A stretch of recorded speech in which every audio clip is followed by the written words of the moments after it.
Hey, salut à tous les potes, c'est Agüero. Aujourd'hui on se retrouve pour parler Mercato, l'OM au centre des rumeurs ces derniers jours avec plusieurs infos, vous allez voir. D'ailleurs, si le concept vous plaît, n'hésitez pas à vous abonner avec la petite cloche de notification pour ne rien louper de mes vidéos et de mes lives d'avant-match, à mettre un petit like et à me donner votre avis dans les commentaires. Alors aujourd'hui les potes, on nous annonce dans les médias que malgré ce qu'on disait sur l'investissement futur du propriétaire Frank McCourt, selon des membres de son entourage, il prendra des mesures pour atteindre ses objectifs initiaux. En même temps, ces derniers temps, avec des éliminations précoces en Coupe de la Ligue, en Coupe de France, en Europa League, combinées avec une certainement non-participation à la prochaine Ligue des Champions, les objectifs de McCourt en ont pris un coup et sont très très loin d'être atteints. Il envisage alors un changement, d'abord pour celui de l'entraîneur, alors qu'on a tendance à parler de plus en plus de Benitez qui cherche un nouveau challenge en ce moment et serait prêt à poser ses valises en Ligue 1. On parle aussi du fait qu'il continuera à investir si besoin est, et j'ai bien l'impression qu'en voyant notre saison, que le besoin est bien là. Par ailleurs, on annonce une fois de plus que Brescia, qui devrait monter en Serie A, voudrait récupérer Mario Balotelli, et aurait même entamé les discussions avec Mino Raiola. Alors Balotelli qui sera en plus libre en juin si l'OM ne fait pas tout pour le prolonger. Seul problème pour le club italien, le salaire de Balotelli est très élevé. On imagine mal un promu d'Italie mettre une telle somme, même pour un joueur comme Balotelli. Peut-être une façon, encore une fois, de Raiola de faire monter les enchères. Alors après, la source c'est Tuto Mercato Web qui nous donne l'information. C'est à prendre avec de grandes pincettes. Alors on annonçait aussi que Isaac Liadji, jeune pépite de l'OM dont on ne cesse de parler depuis quelques temps, était en négociation avec l'OM pour un contrat pro. J'avais regardé le talk show du Phocéen et apparemment c'est mal parti d'après ce que j'ai entendu. Et on parle chez Sport d'un intérêt très poussé du FC Barcelone qui serait prêt à tout pour récupérer la pépite de 17 ans maintenant. L'OM doit s'affoler sachant que le contrat aspirant d'Isaac Liadji prendra fin en 2020.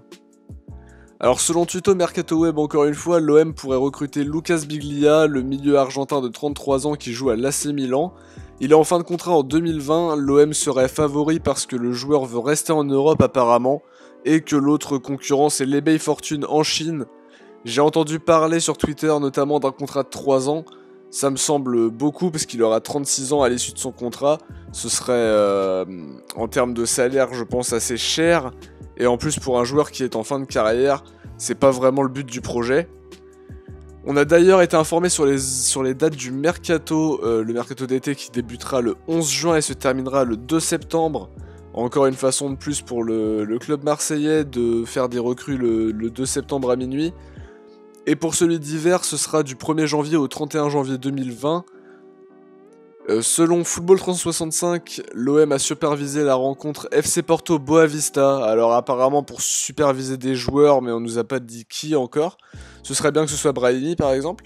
Ou bien un entraîneur comme Sergio Conceição, actuel entraîneur de Porto et qui avait laissé un bon souvenir de ce qu'il avait fait à Nantes si je me souviens bien. Également, le média portugais Abola a remis au goût du jour la rumeur Pedro Rebocho, latéral portugais de l'En Avant Guingamp qui intéresserait l'OM, en galère aussi avec le seul et pas exceptionnel Jordan Amavi loin de là. Lyon serait intéressé aussi, on peut alors s'attendre à un petit duel entre l'OM et Lyon, et s'attendre surtout à entendre parler de ça une bonne partie de l'été.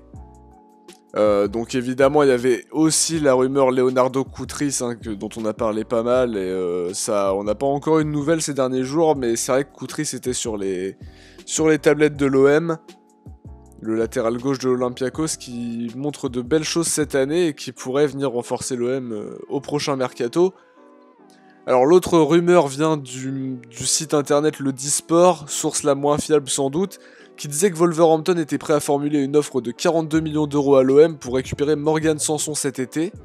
Une somme qui a étonné un petit peu, mais peut-être pas tant que ça, sachant qu'on a vendu Zambo Anguissa 33 millions à Fulham cet été.